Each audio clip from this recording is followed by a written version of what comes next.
Bonsoir, bonsoir frères et sœurs. Bonsoir à tous. Alléluia, alléluia. Gloire au ressuscité, gloire au Mashiach, gloire au Créateur du ciel et de la terre. Voilà, gloire à notre Elohim qui revient.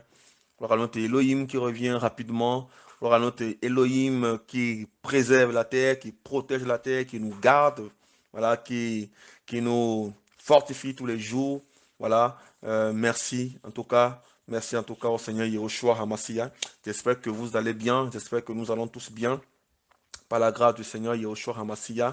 En tout cas, ma prière, c'est que nous allons de mieux en mieux.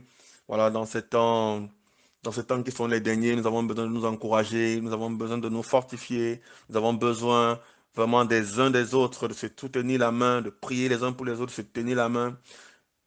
Et surtout, nous avons besoin de demeurer sur la sainte doctrine, de demeurer véritablement sur les principes bibliques. Alléluia. En tout cas, nous allons prendre un petit temps dans la prière au nom de Yeshua. Seigneur, nous te bénissons, nous te rendons toute la gloire, nous te rendons grâce, Seigneur. Merci pour la vie, pour la santé, pour la protection, pour tout ce que tu fais, Adonai, elle de gloire. Tu es le véritable, tu es l'Élohim, créateur du ciel et de la terre, Seigneur. C'est toi qui nous as rachetés. Et toi qui nous as appelés à ton admirable lumière, nous te devons toutes choses. Nous te devons tout, Seigneur. Nous nous prosternons, nous nous humilions devant toi, nous nous abandonnons à toi. Seigneur, nous voulons te faire confiance, Seigneur, au nom de Yeshua. Tiens-nous par la main, garde-nous, préserve-nous, Seigneur. Peu importe les temps, peu importe les vents, peu importe tout ce qui pourra arriver, Seigneur, donne-nous de te rester fidèle, Seigneur. Nous avons besoin de ta grâce au nom puissant de Yeshua Hamashiach. Alors, frères et sœurs, voilà, le Seigneur nous a mis à cœur, voilà, de nous partager, voilà, ce soir sur quelque chose que nous avons observé, que j'ai observé, qui se passe depuis plusieurs temps, qui est en train de, voilà, qui court un peu les rues partout, voilà, euh, qui, que nous vivons, voilà, au quotidien, dans nos assemblées, dans l'Église, de manière globale, de manière générale. Et c'est pas une chose nouvelle, c'est quelque chose qui a commencé depuis même euh, avant même la naissance de l'Église. Voilà, cette chose a toujours existé, ce phénomène, ce fléau, voilà, ce fléau a toujours existé. Voilà, ça a toujours été là. Voilà, nos pères, nos aïeux, dans la foi, ont connu ça, ont vécu ça. Voilà, comme la Bible va le dire, il n'y a rien de nouveau sous le soleil. Il n'y a rien de nouveau sous le soleil. Ce que nous vivons aujourd'hui, c'est ce que les autres ont vécu hier. C'est ce que les autres ont vécu hier. Vraiment que le Seigneur nous fortifie, que le Seigneur nous garde. Voilà, nous allons prendre rapidement une parole. Voilà. Je vais nous parler ce soir des parricides. Je sais que plusieurs d'entre nous, nous avons entendu parler voilà, de ça, nous avons déjà lu, nous savons même ce que c'est. Voilà, je ne viens pas nous apprendre des choses nouvelles, je viens seulement nous rappeler et attirer notre attention, voilà, afin que nous ne soyons pas de ceux-là qui sont parricides. Voilà, que le Seigneur nous aide, nous allons aller doucement, voilà, nous allons aller doucement et ne nous tenez pas rigueur par rapport à l'orthographe ou à la grammaire. Voilà, que le Seigneur nous fortifie. Nous sommes à l'école du Seigneur. Alléluia. Alors, je vais prendre rapidement un passage dans 1 Timothée, voilà, 1 Timothéos, au premier chapitre, à partir du premier verset. Paulos, apôtre de Yeshua Massia selon le mandat Elohim, d'Elohim, notre Seigneur, et notre Sauveur, et Seigneur Yeshua Massia, notre espérance. À Timothéus, mon véritable fils dans la foi, grâce, miséricorde, shalom, de la part d'Elohim, notre Père, et du Massia, Elohim, et du Massia, Yeshua, notre Seigneur. Je te prie, comme je l'ai fait en partant pour la Macédoine, de rester à Éphèse afin d'ordonner à certaines personnes de ne pas enseigner d'autres doctrines et de ne pas s'attacher à des fables, à des généalogies sans fin qui produisent des débats plutôt que l'action de construire en Elohim par la foi. Or, la fin du commandement, c'est l'amour, qui vient d'un cœur pur, d'une bonne conscience et d'une foi sincère. De quelles choses, quelques-uns s'étant écartés, ils se sont égarés dans une conversation vaine, voulant être des docteurs de la Torah, mais ne comprenant ni ce qu'ils disent, ni ce qu'ils affirment fortement. Or, nous savons que la Torah est bonne si quelqu'un en use légalement. Sachant ceci que ce n'est pas pour le juste que la Torah est établie, mais pour les violeurs de la Torah et pour les réfractaires, pour les impies et les pécheurs, pour les sans religion et les profanes, pour les parricides et les meurtriers. Alors nous voyons ici, voilà, que Paul, on va s'arrêter au verset 9 parce qu'on peut continuer, hein, voilà, pour les fornicateurs, les homosexuels, pour les marchands d'esclaves, voilà. Mais ce qui nous intéresse, c'est le verset 9. Sachant que ceci, ce n'est pas pour le juste que la Torah, sachant ceci, que ce n'est pas pour le juste que la Torah est établie, mais pour les violeurs de la Torah et les réfractaires, pour les impies et les pécheurs, pour les sans religieux, pour les profanes, pour les parricides et les meurtriers. Alors, frère, quand on regarde la définition du mot parricide ici, parricide, premièrement, nous parle du meurtre d'un père. Voilà, parricide, c'est le meurtre d'un père.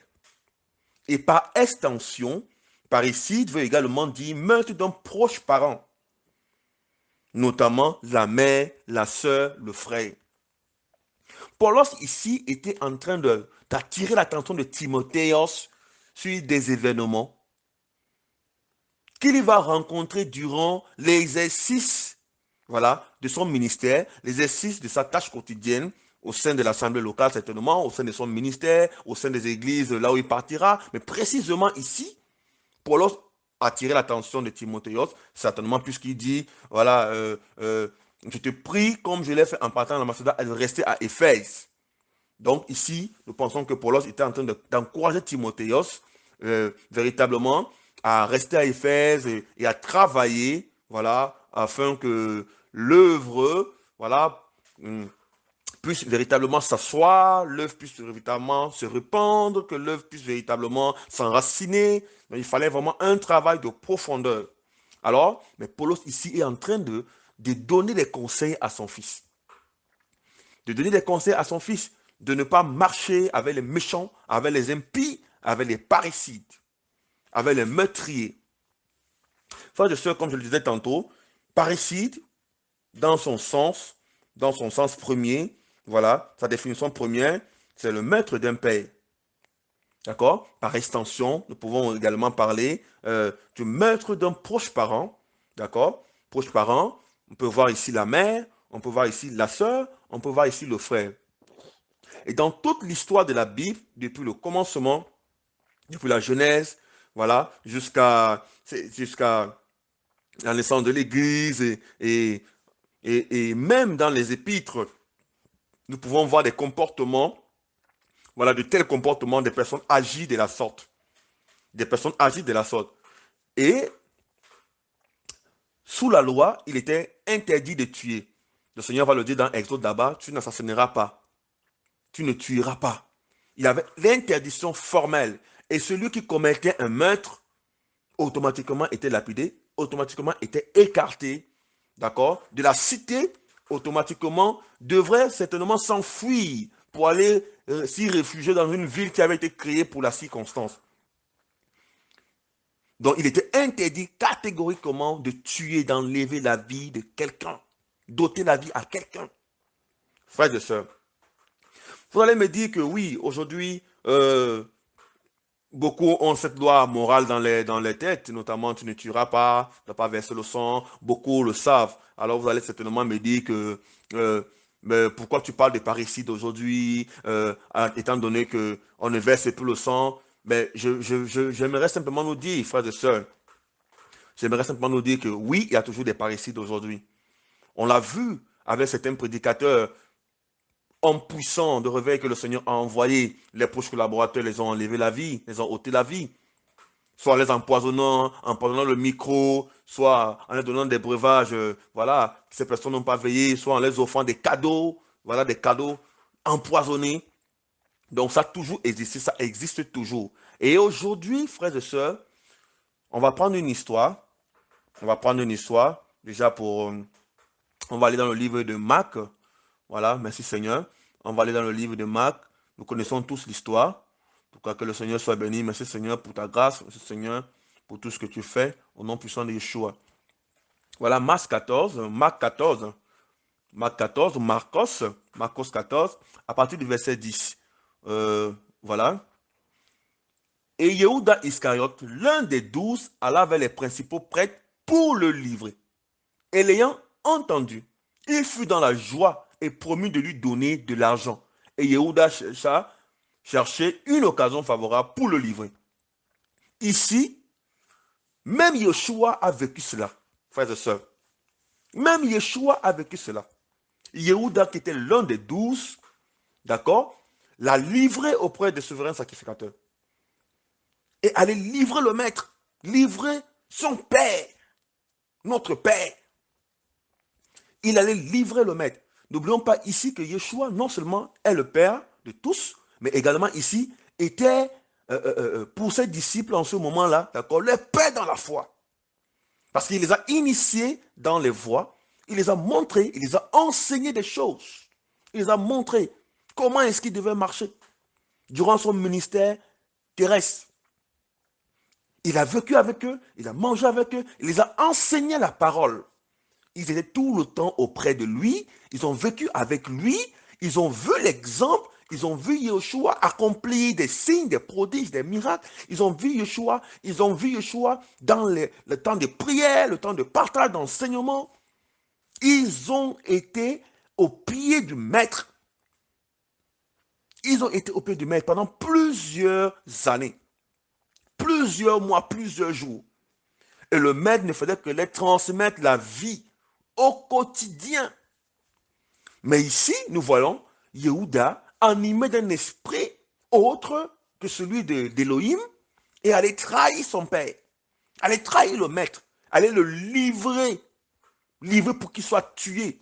Oui, vous allez me dire que c'était prophétique, vous allez me dire que c'était déjà arrêté. Oui, je suis d'accord avec vous. Mais ici, je vais attirer notre attention sur le fait, d'accord, qu'un disciple est allé livrer son maître. Un fils allait livrer son père à la mort. Allait livrer son père à la mort. Frères et sœurs. Donc, la notion de parricide subsiste toujours. Elle existe toujours. C'est une notion qui ne s'arrêtera pas tant que l'Église ne sera pas enlevée et même encore tant que les choses ne seront pas restaurées comme à l'origine. Frères et sœurs, que le Seigneur nous fortifie, que le Seigneur nous donne de pouvoir comprendre ce qui va être dit, parce que tous nous sommes en train d'être enseignés et tous nous sommes susceptibles de le devenir si nous ne veillons pas par la grâce de Yeshua HaMashiach. Alléluia, alléluia, alléluia, alléluia. Nous allons prendre une autre histoire rapidement dans la Bible. Nous allons beaucoup lire par la grâce du Seigneur. Il est mieux que la Bible nous parle d'elle-même, voilà, que nous ne parlons. La Bible, c'est le meilleur enseignant. Voilà, la parole du Seigneur, c'est le meilleur enseignant. Voilà, nous ne sommes rien, nous ne pouvons rien faire. Nous ne pouvons rien faire. Nous ne pouvons rien faire, vraiment rien faire. Alors, si nous continuons toujours dans Marc, si nous continuons toujours dans le même Marcos 14, à partir du verset 43, nous verrons, merci Seigneur, et immédiatement, tandis qu'il parlait encore, survient Yehuda, l'un des 12, et avec lui une grande foule, ayant des épées et des bâtons, envoyés par les principaux prêtres, par les scribes et par les anciens. Or, celui qui le livrait leur avait donné ce signe. Celui que j'embrasserai, c'est lui. Saisissez-le et amenez-le sûrement. Et aussitôt arrivé, il s'approcha de lui en disant, Rabbi, Rabbi. Et il l'embrassa tendrement. Nous voyons ici la conspiration, d'accord, de Yehuda. Il a conspiré avec les principaux sacrificateurs. Il a conspiré avec ces hommes méchants pour ôter la vie à un innocent, pour ôter la vie à celui qui est venu donner, d'accord, sa vie. celui qui est venu partager l'amour, distribuer la paix. Eux, ils n'étaient pas d'accord parce qu'ils étaient jaloux. Ils étaient jaloux de voir combien de fois Elohim utilisait puissamment Yahushua, homme sur la terre, qui était lui-même encore Elohim, qui accomplissait des choses merveilleuses que eux ne pouvaient pas accomplir. Alors, le dessein, d'accord, de l'ennemi, d'accord, a été conçu dans les cœurs par la jalousie, d'accord. Ils sont devenus meurtriers. Meurtriers. Donc nous nous rendons compte ici, en fait, que la principale chose qui anime, d'accord, le parricide, d'accord, c'est la jalousie, la haine, la convoitise. Frères et sœurs, ce sont des fléaux qui minent l'Église au quotidien. C'est pourquoi je le disais au départ que si tu ne veilles pas, si je ne veille pas, si nous ne veillons pas, d'accord, nous sommes susceptibles également de passer par là. Nous devons prier le Seigneur Yeshua tout le temps afin qu'il nous préserve, afin qu'il nous garde, afin qu'il nous donne de ne pas être, d'accord, des parricides. Il y a une belle histoire dans la Bible qui a beaucoup attiré mon attention. On va la lire rapidement dans le livre de 2 Shemuel, d'accord, 2 Shemuel 15. On va la lire, on va comprendre quelque chose. Or, il arriva à partir du premier verset, 2 Shemuel 15 à partir du premier verset. Or, il arriva qu'après cela, Absalom se procura des chars et des chevaux. Et il avait 50 hommes qui couraient devant lui. Absalom se levait de bon matin et se tenait au bord du chemin de la porte. Et chaque fois qu'un homme ayant une querelle venait vers le roi pour un jugement, Absalom l'empêchait et lui disait: de quelle ville es-tu? Et il répondit: ton serviteur est de l'une des villes d'Israël. Absalom lui disait: vois, ton discours est bon et juste, mais personne ne t'écoutera chez le roi. Absalom disait encore: qui m'établira juge sur la terre? Tout homme qui aura une querelle et un jugement viendra vers moi et je lui ferai justice. Waouh! Et il arriva aussi que quand quelqu'un s'approcha de lui pour se prosterner et lui tendait la main, il le saisissait et l'embrassa. L'embrassait. Toujours ce baiser malin, ce baiser machiavélique. Absalom agissait de cette manière envers tous ceux d'Israël qui venaient vers le roi pour un jugement, et Absalom volait le cœur des hommes d'Israël. La convoitise, frères et sœurs. Nous voyons ici encore la convoitise, le désir d'Absalom d'être, de paraître, de faire aussi. Il convoitait la royauté de son père. Absalom ici désirait le trône de son père. Absalom ici avait des idées démesurées. Il avait des idées, voilà, exponentielles. Il convoitait ce qui ne méritait pas, ce qui n'était pas à lui. Frères et sœurs. Et qu'est-ce qu'il a fait par la suite? Il a conspiré. On va lire le verset 7. Et il arriva qu'au bout de 40 ans, Absalom dit au roi: s'il te plaît que j'aille à Hébron pour accomplir le vœu que j'ai fait à Yahweh. La ruse. Il a usé de ruse. Vous voyez, frères et sœurs? Car ton serviteur demeurait à Guershur en Syrie.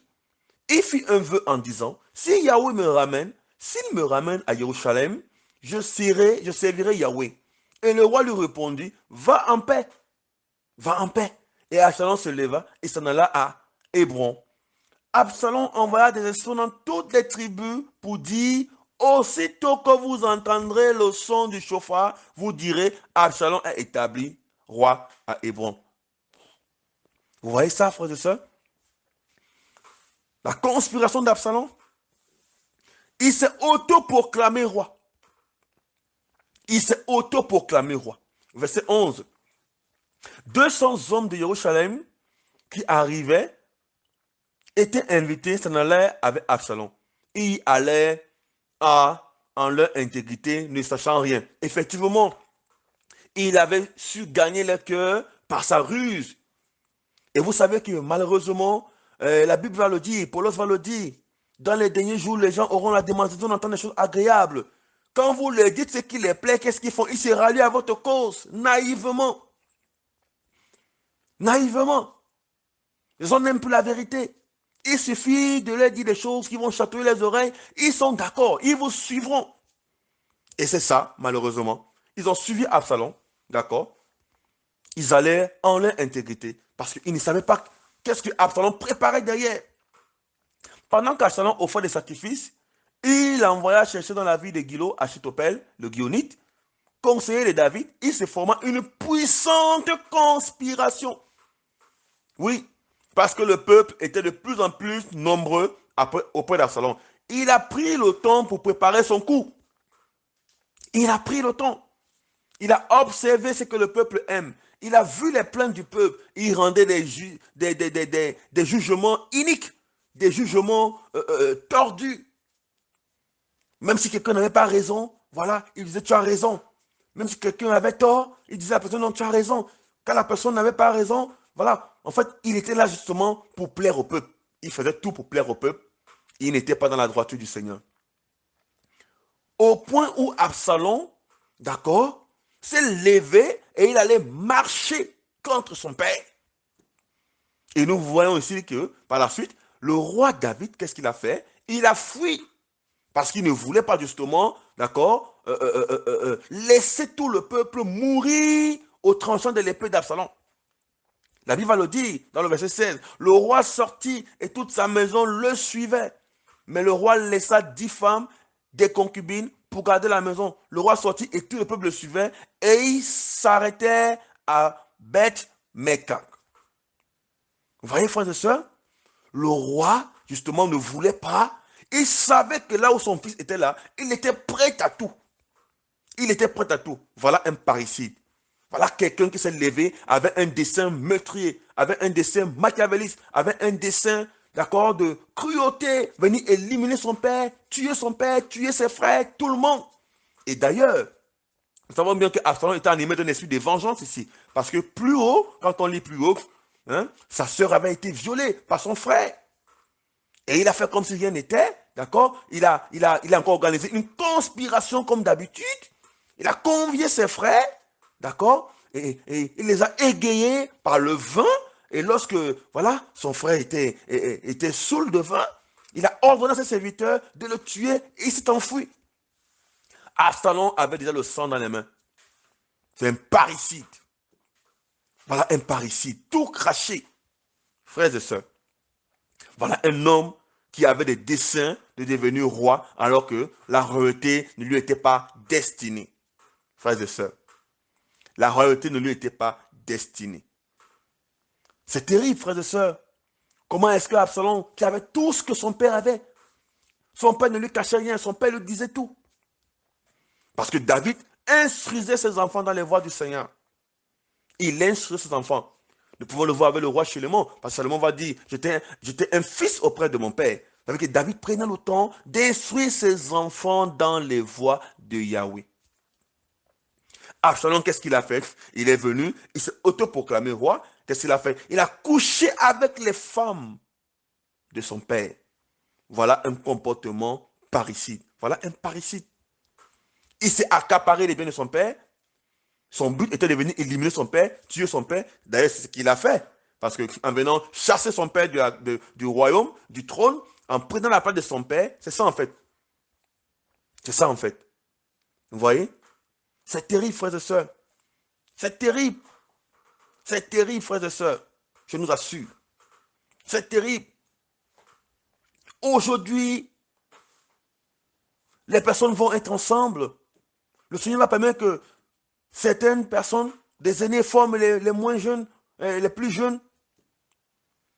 Et quelque temps après avoir eu 4, 5, 6 passages bibliques, qu'est-ce qu'on fait? On veut prendre la place des aînés. On veut prendre la place des aînés. La précipitation, le désir de paraître, le désir de la gloire. Moi aussi, il faut qu'on me voie, il faut qu'on entende parler de moi. Moi aussi. Vous voyez? C'est terrible, mes frères. Une génération sans repère. Nous nous plaignons tout le temps que non, voilà, il n'y a pas de paix, il n'y a pas de paix. Même ceux que le Seigneur envoie, on les tue. On les tue.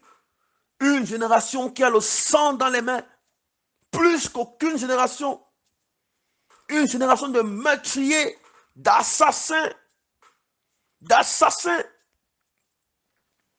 Oui, c'est ce que cette génération est. Assassin. Assassin. On passe le temps à tuer. À tuer. Frère. Vous allez me dire que oui, mais le sang n'est pas versé. Mais frère, on ne tue pas seulement quelqu'un, d'accord, en lui mettant le couteau dans le cœur. Nous pouvons le voir avec Jérémie 18, 18. D'ailleurs, c'est même l'une des méthodes qui est beaucoup utilisée aujourd'hui dans les assemblées, entre frères et sœurs. C'est une des méthodes qui est de plus en plus utilisée. Les hommes aiment bien ça. Ils aiment bien ça. D'accord? On va le lire. On va le lire. Tu es certainement passé par là. Certainement passé par là.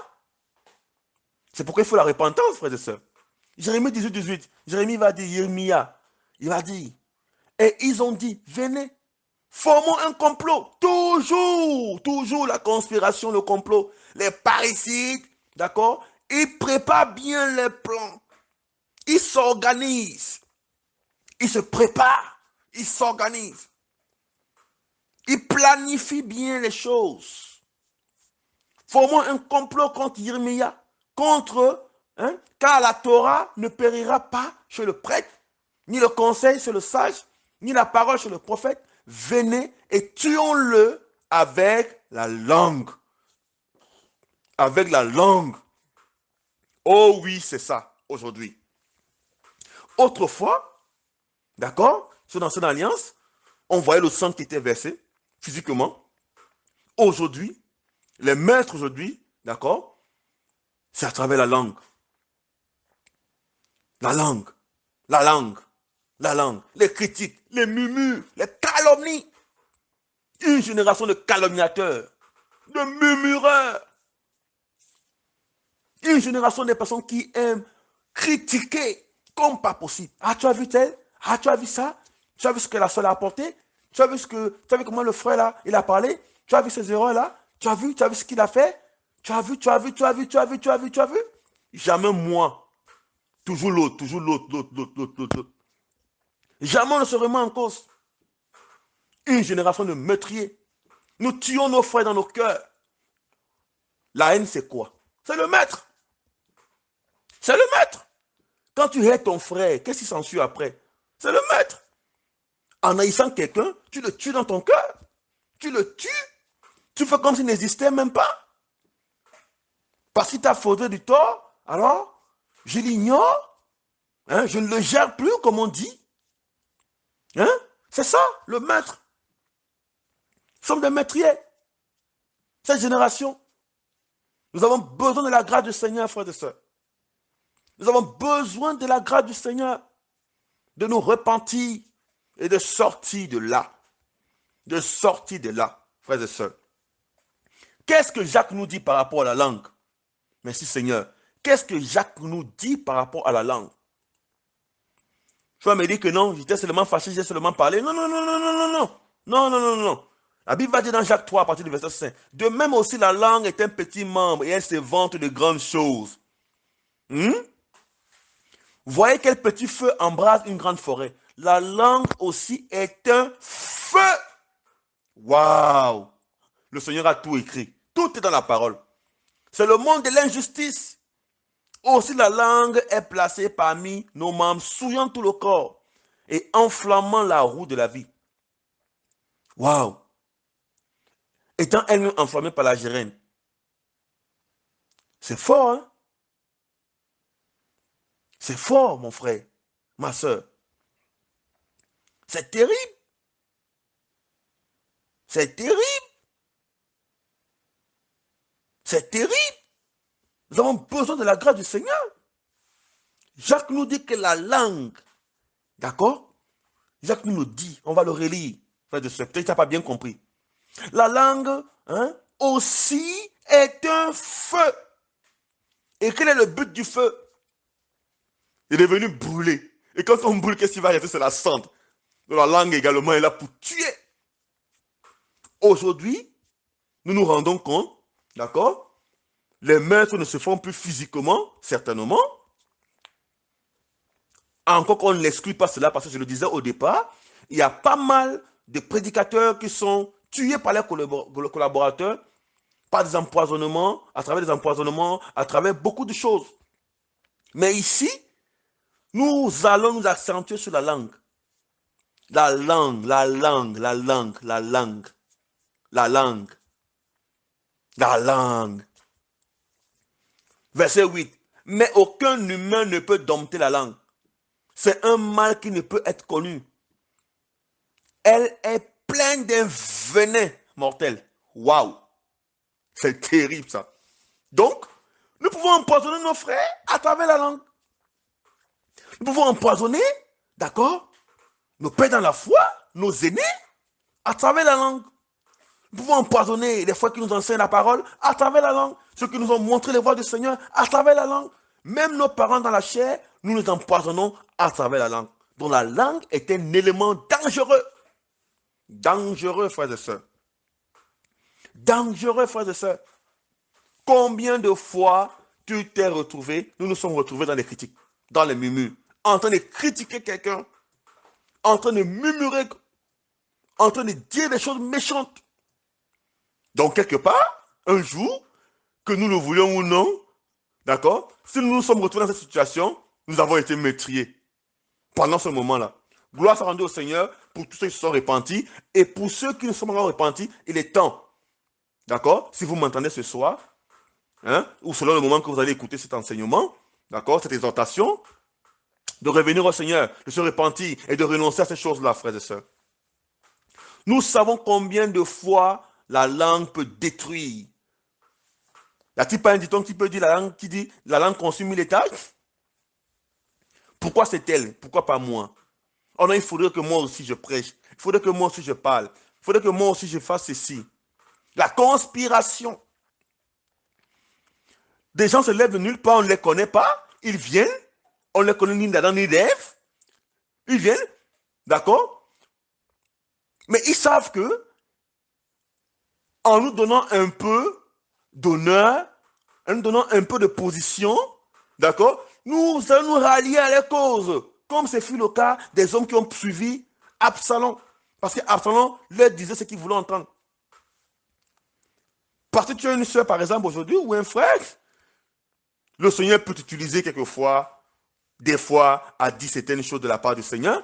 Mais comme nous savons tous que nous sommes des serviteurs inutiles, et nous ne prêtons pas souvent attention à ces genre de choses, notamment à glorifier la personne, à dire à la personne, mais écoute, tu vois, tu as l'onction prophétique, tu as ceci, tu as cela, tu as cela. Mais quand quelqu'un d'autre vient te dire cela, qu'est-ce que tu fais? Tu le suis. C'est ce qui se passe aujourd'hui.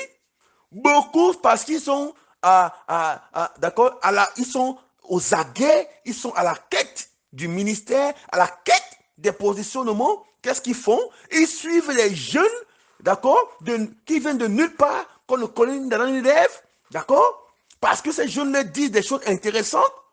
Alors ils les suivent. Ils les suivent. Ils les suivent. Ils les suivent naïvement. Ils les suivent, pour certains naïvement, pour d'autres, parce qu'ils désirent la position. Ils désirent aussi qu'on dise d'eux, oui, ah oui, on reconnaît que tu es prophète, comme on ne te l'a jamais dit au milieu dans certaines assemblées, dans certains endroits où tu pries. Alors, comme là-bas on te le dit, alors qu'est-ce que tu fais? Allez, hop, je m'en vais. Ciao, ciao, au revoir. On s'est connus hier.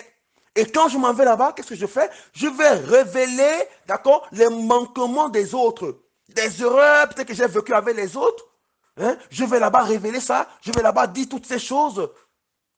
À quel but? Pour quel but? À quel dessein?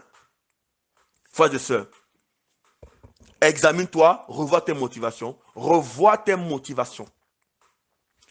Je me souviens un jour, hein, d'accord, un homme qui m'a appelé parce qu'il avait appris, d'accord, que j'avais eu quelques incompréhensions avec un frère, avec une personne, ou avec encore certaines personnes.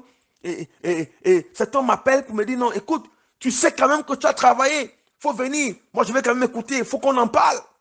J'ai dit, waouh, Mais même s'il arrivait que, j'ai bien dit ça à la personne, en fait, même s'il arrivait que je ne m'accorde plus avec X, avec Y, mais pourquoi devrais-je venir vers toi, auprès de toi, pour venir t'expliquer ce qui s'est passé là-bas? Puisque toi-même, tu n'y es même plus depuis fort longtemps. Vous voyez? Vous voyez? Si le Seigneur ne nous aide pas, on va se laisser emporter par l'ennemi, par les voies de l'ennemi. Frères et sœurs, combien de fois nous nous sommes retrouvés, vous vous êtes retrouvés dans des réunions en train de critiquer une sœur, en train de critiquer un frère, en train de mal parler de quelqu'un. Frères et sœurs, et quand on voit la personne baiser, on vient baiser la personne tendrement, comment est-ce que la même bouche qui donne des bénédictions peut te donner des malédictions? Comment est-ce qu'une fontaine qui donne l'eau salée peut te donner encore une eau douce? C'est quoi ta position? C'est quoi ta position? Les critiques, les murmures, la calomnie, la zizanie. Tu es la mère des calomniateurs. C'est toi qui as l'origine. Tout le temps, tout le temps. Il faut te ressaisir. Il faut te ressaisir. Tu n'as pas le mandat, d'accord, d'aller rapporter les choses des autres, les vies des autres. Tu n'as pas reçu ce mandat. Ce n'est pas à toi. Ce n'est pas pour toi ce rôle-là. Tu as signé un j'ai l'honneur de vous mettre au courant. J'ai l'honneur de vous mettre au courant. Ce n'est pas ton rôle.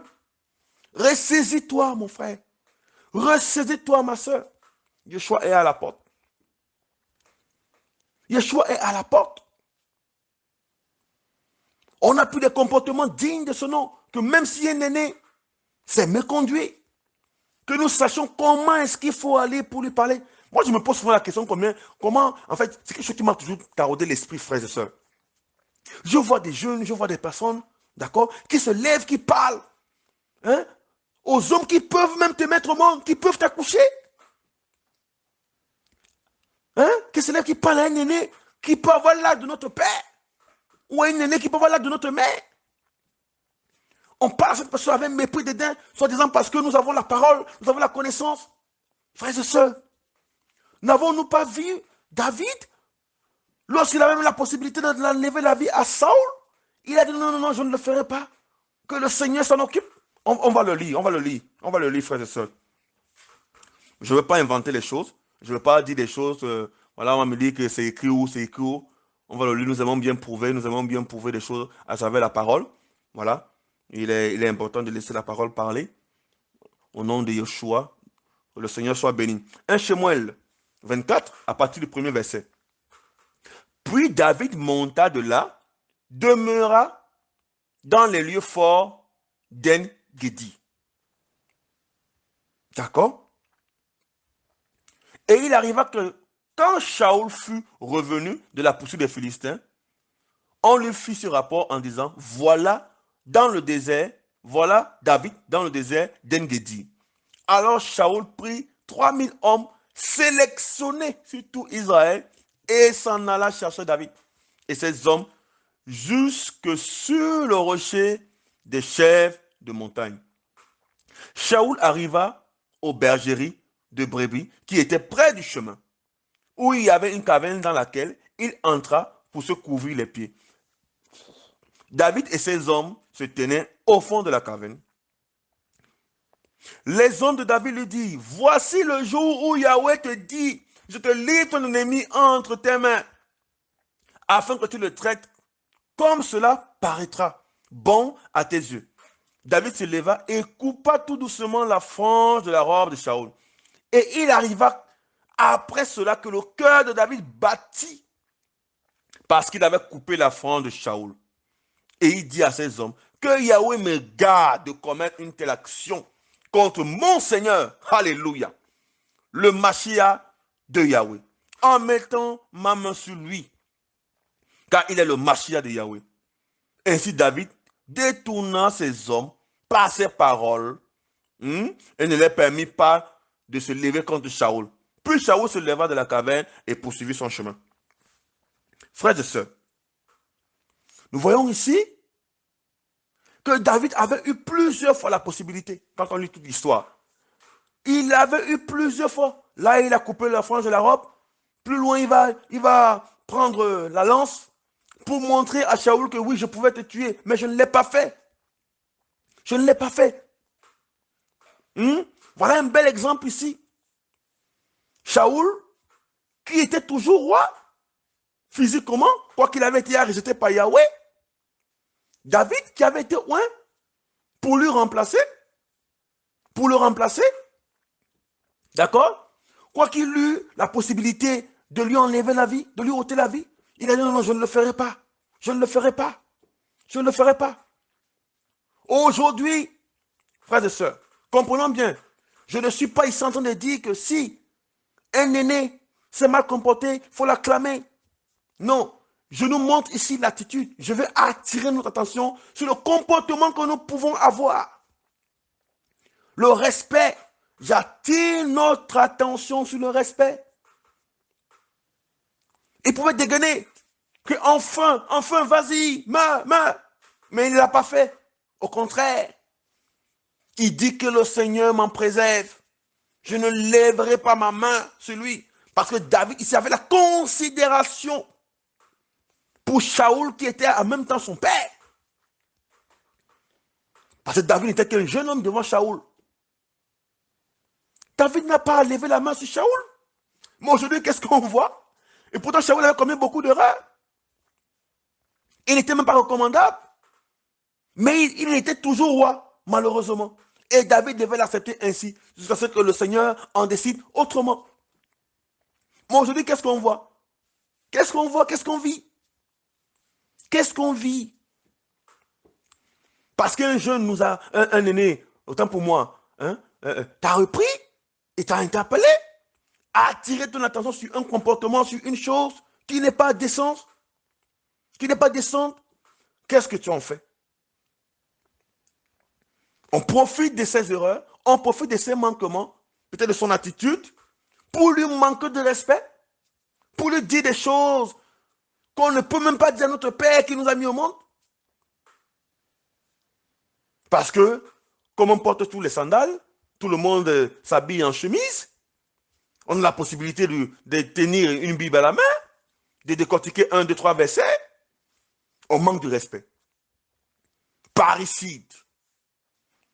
Et il faut se repentir. Frères et sœurs, même chez moi, lorsque Yahweh lui avait dit ce qu'il ferait, d'accord, au roi Élie, au sacrificateur Élie, même chez moi, et souvenez-vous, lorsque Yahweh appelait chez moi ne connaissait pas encore les voix de Yahweh, il partait toujours vers son père, Élie. Maître, tu m'as appelé? Tu m'as appelé? Une fois, deux fois, trois fois? Et il fallait qu'Élie lui montre les voies, lui enseigne que non. Si on t'appelle encore, dis, parle. Seigneur, ton serviteur écoute. Et c'est ce que chez moi il a fait. Et Yahweh s'est révélé à lui.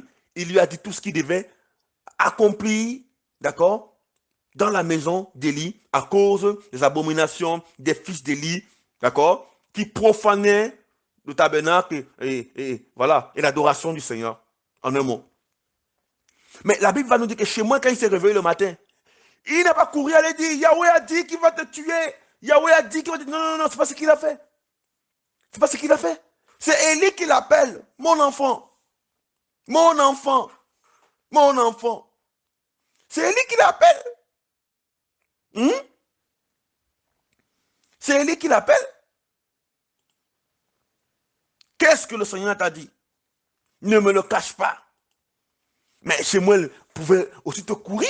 Aller dire que, ben écoute, en tout cas, merci Seigneur, tu m'as établi à la place de mon père. En tout cas, c'est bon, je vais l'entendre en nouvelle. Non. Chez moi, il ne l'a pas fait. Il ne l'a pas fait. Le verset 15 le dit, hein. Et chez moi, il restait couché. Hein, dans un chemin 3, verset 11. Un chemin 3, verset 15. Et chez moi, resta couché jusqu'au matin. Puis il ouvrit les portes de la maison de Yahweh. Oh, Shemuel il craignait de rapporter cette vision à Élie. La Bible dit qu'il craignait, frère. Parce qu'il avait de la considération pour Élie, qui était comme un père pour lui. D'accord? Élie était son père. C'est lui qui lui a montré les voies du Seigneur, comment adorer le Seigneur, comment servir le Seigneur. Samuel a grandi auprès d'Élie. Et grandi auprès d'Élie veut également dire qu'il a observé tout ce que Élie faisait. La preuve, nous avons une preuve très palpable. Les enfants de chez moi n'ont pas respecté tout ce que les pères faisaient à la lettre. Mais pourquoi? Parce que chez moi n'a pas eu Shimon n'a pas eu un bon modèle, hein, de père. Il n'a pas eu un père. En fait, Élie n'était pas un bon modèle de père pour Shmuel.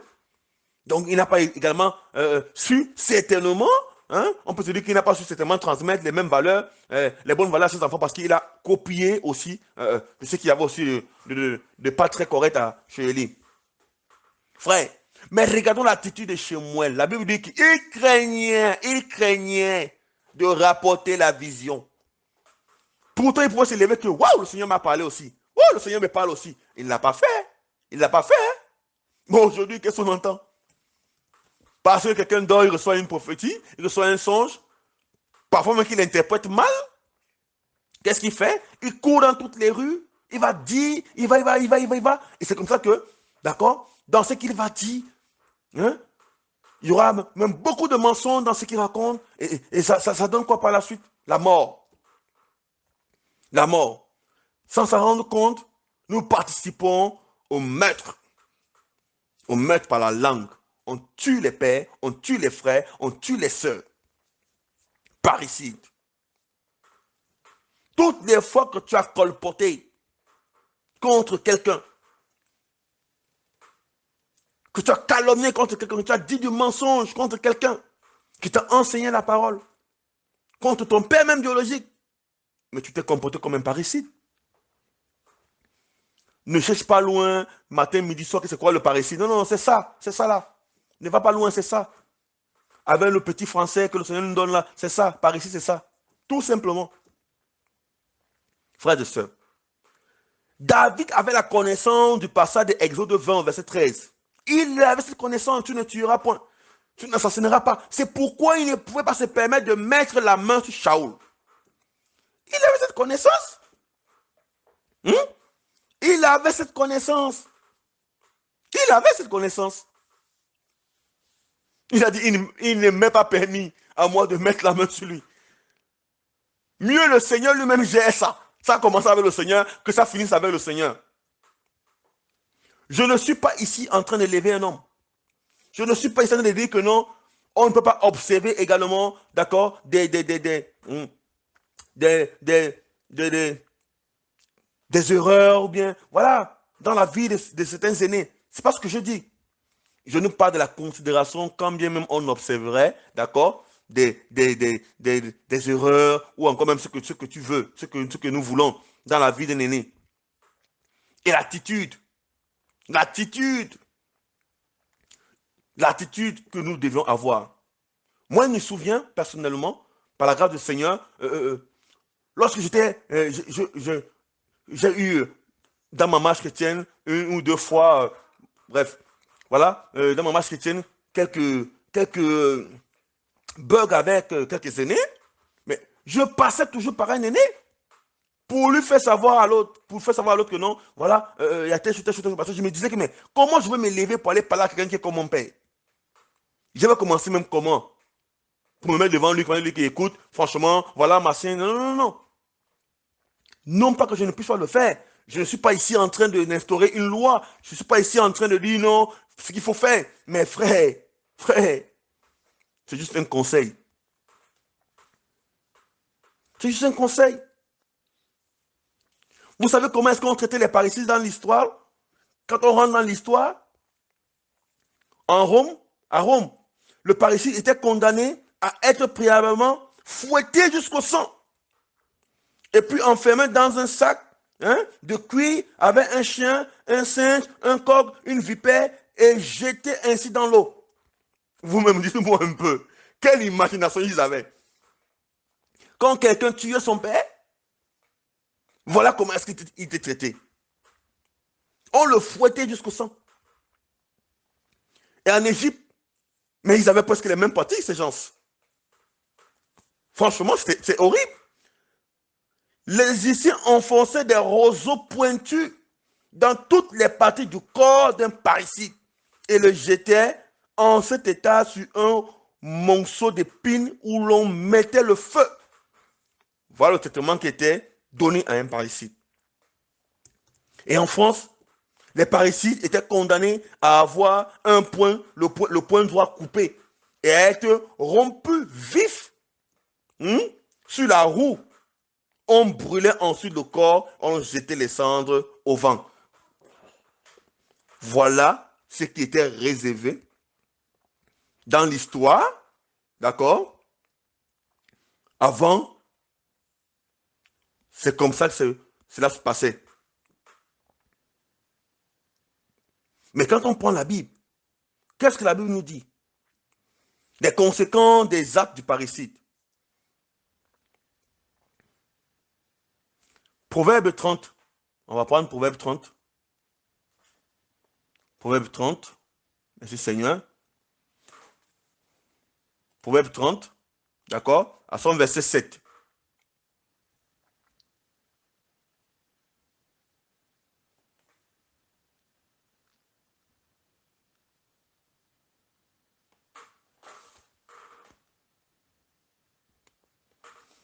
Autant pour moi, on va prendre Apocalypse. On va prendre Apocalypse. On va prendre Apocalypse 21. Apocalypse 21, verset 8. Regardez, le traitement que les hommes dans l'histoire appliquaient aux parricides était un traitement immédiat. Mais que nous dit la Bible aujourd'hui? Mais pour les timides, les incrédules, les abominables, les meurtriers, les fornicateurs, les sorciers, les idolâtres et tous les menteurs, leur part sera dans le lac de feu, de soufre qui est la seconde mort. Les meurtriers, les parricides. Apocalypse 22, verset 15. Merci Seigneur. Qu'est-ce que ça nous dit? Mais dehors les chiens, et les sorciers, et les fornicateurs, et les meurtriers, et les idolâtres, et quiconque aime et pratique le mensonge. Vous voyez? Donc le Seigneur, lui, il a déjà tranché. Voilà le sort qui sera réservé, qui est réservé aux parricides. Et à tous ceux qui commettent l'iniquité, le péché, ceux qui commettent le mal, ceux qui pêchent volontairement sans se repentir. C'est ainsi. Frères et sœurs, quand on passe le temps à critiquer, murmurer, mal parler des autres, on oublie que ce qu'on fait dans la cour de l'autre aujourd'hui, demain, on fera la même chose dans notre cour. D'ailleurs, il y a un passage dans la Bible, dans Matthieu 7, je crois, au verset 2. Oui, Matthieu 7, verset 2, qui dit, quand on vous jugera, du jugement dont vous jugez, et l'on vous mesurera avec la mesure dont vous mesurez. Donc, dis-toi que tout ce que tu fais, tout ce que nous faisons à autrui, on nous le fera, c'est la loi et les prophètes. Tu critiques, aujourd'hui tu es jeune, tu critiques les pères, demain on va te critiquer. Tu tues un peu dans ton cœur, demain on va te tuer dans le cœur. Ça va t'arriver. Ça va t'arriver. Ça va t'arriver. Dans la Bible, tous les rois qui sont montés, qui ont régné par le sang, mais ils ont fini par le sang. Tous ceux qui ont régné par l'épée, ils ont fini par l'épée. Tous ceux qui ont tué là pour aller, pour prendre la royauté, ils ont également été tués. Lisons l'histoire de la Bible, lisons bien les rois, lisons les juges. Nous verrons toutes ces choses, frères et sœurs. Tout ce que nous faisons à autrui, d'accord, nous arrivera également. C'est la loi et les prophètes. C'est pourquoi nous devons nous repentir et sortir de là. Venir demander pardon aux gens qui ont a causé du tort. Se répandre devant le Seigneur, leur demander également pardon, frères et sœurs. Arrêtons de tuer les gens dans nos cœurs. Arrêtons d'être des meurtriers dans nos cœurs. Des assassins dans nos cœurs. Avec nos bouches, nos langues. Les gens qu'on a dit aujourd'hui même, on entend déjà dire même que ces personnes se lèvent pour gifler. D'accord? Les enfants de certaines personnes dans leur maison. Mais c'est horrible. Où est-ce qu'on a vu ça dans la Bible? Où avons-nous vu ça dans la Bible? Qu'un prédicateur se levait, il a giflé. Mais je t'invite à ma maison, tu veux que tu gifles mon enfant, mais je te chasse. Je te chasse. Mais c'est compliqué. Dans quel monde nous vivons? C'est le bazar, le désordre, la cacophonie. C'est tout sauf le royaume. Tout sauf le royaume. Et on aime ça, on adulte ça, on apprécie ça, on encourage ça. Hein? Un enfant de rien de tout se lève, il commence à coordonner des choses partout dans le monde entier. À sa suite, il entraîne des foules, il entraîne des mamans, il entraîne des personnes même qui étaient dans la parole. Si facilement comme ça. Mais on ne se pose même pas la question, mais qu'est-ce qui se passe? C'est quel genre d'autorité cette personne a reçu comme ça? Frère, ne soyons pas ces personnes-là qui sont ballottées par le vent. Des bénis, oui, oui. Et ces personnes utilisent de mensonges pour rallier les gens à leur cause. Et nous y sommes, plein d'entre nous les suivons comme des moutons qui vont à la bergerie. C'est terrible. Nous allons terminer notre partage avec vraiment que le Seigneur nous aide. C'était une petite interpellation pour nous tous. Pour nous tous. Nous ne sommes pas, voilà, nous ne sommes pas, comme je le disais, nous ne sommes pas exclus. Si on ne veille pas, c'est ce qui pourra nous arriver. Qu'est-ce que Yaakov 2, qu'est-ce que Yaakov 2 nous dit, frères et sœurs? On va prendre la parole dans Yaakov ou Jacques.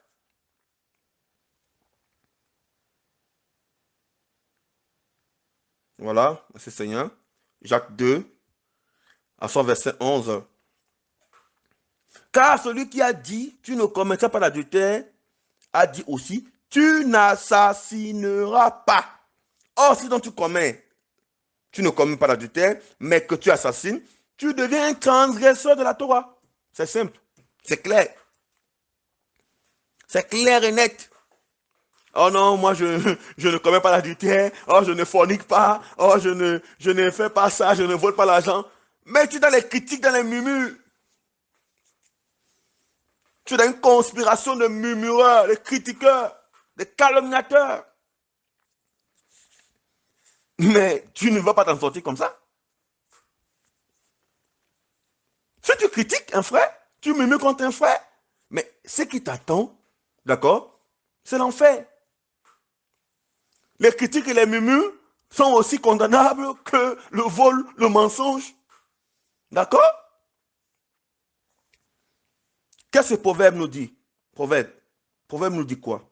Dans proverbe 1 là-bas, lorsque, voilà, à partir du verset, d'ailleurs même tout le passage, mais on va lire à partir du verset 11. On va lire à partir du verset 11. C'est ici, c'est David qui donnait les conseils à son fils, Chilemon. On va lire à partir du verset 7. La crainte de Yahweh est le commencement de la connaissance. Les fous méprisent la sagesse et la correction. Mon fils, écoute la correction de ton père et n'abandonne pas la Torah de ta main. Car elles sont sur ta tête. Une couronne, d'accord, de grâce et des colliers autour de ton cou. Mon fils, si les pécheurs veulent t'attirer, ne t'y accorde pas. S'ils disent viens avec nous, dressons des embûches pour verser du sang. Cachons un piège contre l'innocence sans cause. Engloutissons les vivants comme le Sheol et tout entier, comme ceux qui descendent dans la fosse. Nous trouverons toutes sortes de richesses précieuses, nous remplirons nos maisons de butin, tu auras ta part avec nous, il n'y aura qu'une bourse pour nous tous. Mon fils, ne te mets pas en chemin avec eux, détourne ton pied de les sentiers, parce que les pieds courent mal et se hâtent pour répandre le sang. Frères et sœurs, très souvent, des parricides ont des objectifs à atteindre. Je viens critiquer un frère pour augmenter ma part de popularité, pour entraîner les gens derrière moi. Je vais mentir sur quelqu'un, d'accord, pour détourner l'attention de cette personne, afin que moi je sois plus regardé. Encore, lorsque moi j'agis ainsi, ou lorsque tu agis ainsi, c'est anti-biblique. C'est anti-biblique. Tu dresses des embûches à quelqu'un pour qu'il puisse tomber à l'intérieur. Tu tends des pièges à quelqu'un par des questions pernicieuses, ou des questions voilà, parsemées de pièges, pour que la personne puisse dire quelque chose. Et après, tu tiens ça, tu enregistres la personne, tu vas commencer à divulguer ça. Hmm? On se retrouve entre faire pour discuter, tu prends le téléphone, tu enregistres la personne. Mais franchement, autant de comportements machiavéliques, malsains, impropres, au milieu des uns et des autres, dans l'assemblée des saints. Comment pouvons-nous agir de cette manière? Repentons-nous. Repentons-nous. Repentons-nous. Repends-toi. Si tu te retrouves dans ça, repends-toi. David dit à Salomon que non, ne va pas avec ces personnes qui parlent à critiquer. Ne t'assois pas avec eux. N'y va pas, n'y va pas. C'est une erreur grave. Ne t'assieds pas avec eux. Il n'y a rien de bon qui ne sort de là. D'ailleurs, Paul va le dire aux Corinthiens, ôtez le méchant au milieu de vous. Ôtez le méchant. Ne t'assieds pas, ne t'assieds plus avec des personnes qui passent de temps à critiquer d'autres personnes, à critiquer ceux qui t'ont enseigné la parole, à critiquer ceux qui nous ont enseigné la parole. Ne t'assieds plus avec de telles personnes. Rien de bon ne sort de leur cœur. Rien de bon. Ils sont remplis de haine, de mal, de jalousie. Dis-toi que le verset biblique que tu prends aujourd'hui pour pouvoir exhorter quelqu'un, d'autres l'ont fait avant toi. Tu n'inventes rien. Tu n'inventes rien. Je n'invente rien. Tout est déjà là. Le Seigneur a fait grâce que certaines personnes puissent comprendre la parole par rapport à d'autres, pouvoir nous édifier, nous enseigner. On se lève aujourd'hui pour pouvoir parler de ces personnes-là, hein, avec un mépris, avec un dédain. Hein. On se lève pour parler de ces personnes comme si, je ne sais pas. Il n'y a même plus la crainte qui est là. On murmure contre ces personnes, les personnes qui nous ont aidés, qui nous ont encouragés. On se lève pour parler de ces personnes, critiquer ces personnes par derrière. C'est cruel. C'est le temps de la repentance. C'est le temps de la repentance. C'est des comportements parricides. Quelqu'un t'a aidé avec tout son cœur, son bon cœur. Il a agi malgré ses erreurs, parce qu'on est humain. Mais il t'a aidé. Il a fait cela avec tout son désir le plus profond de te voir également évoluer, avancer. Aujourd'hui, c'est toi qui te lèves pour parler de cette personne-là. Quelle considération! Mais la Bible est claire. La loi et les prophètes. Ce que tu fais, on te le fera. On te le fera. On te le fera, frères et sœurs. On te le fera si tu le fais. C'est pourquoi il faut te repentir. Allez demander pardon à ces personnes.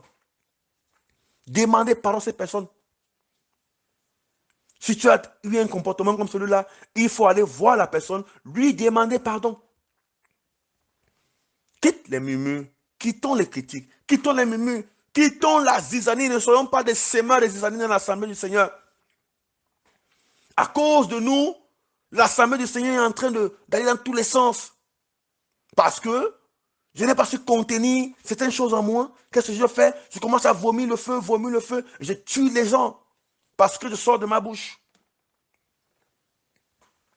Parricide.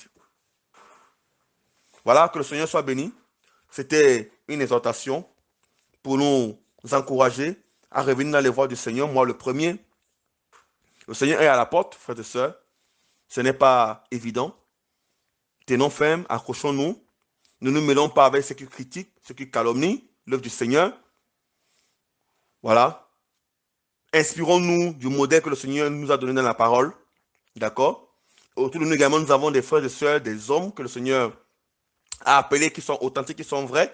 Mais quand on se lève, on parle de ces personnes-là avec autant de mépris. Une personne qui ne demande pas ton argent, qui ne couche pas avec toi, mais qui ne couche pas ton épouse, qui ne couche pas tes enfants, qui ne t'escroque pas. Hein? On se lève pour parler de ces personnes-là avec un mépris comme celui-là, mais on s'attire des problèmes dans nos vies. Et on pense qu'on pourra être en paix. Non, non, non, non, tu ne pourras pas être en paix si tu agis comme ça. Tu ne pourras pas être en paix. Même encore, ces personnes-là qui ne sont pas dans la voie du Seigneur, qui sont fausses, même avant de parler de ces personnes-là, il faut véritablement prier le Seigneur et que le Seigneur nous oriente comment est-ce qu'il faut faire. Vraiment, c'était pour nous interpeller, nous tous. Que le Seigneur soit béni, que Yahweh soit béni. Soyons tous bénis au nom de Yeshua et que la gloire lui revienne. Amen.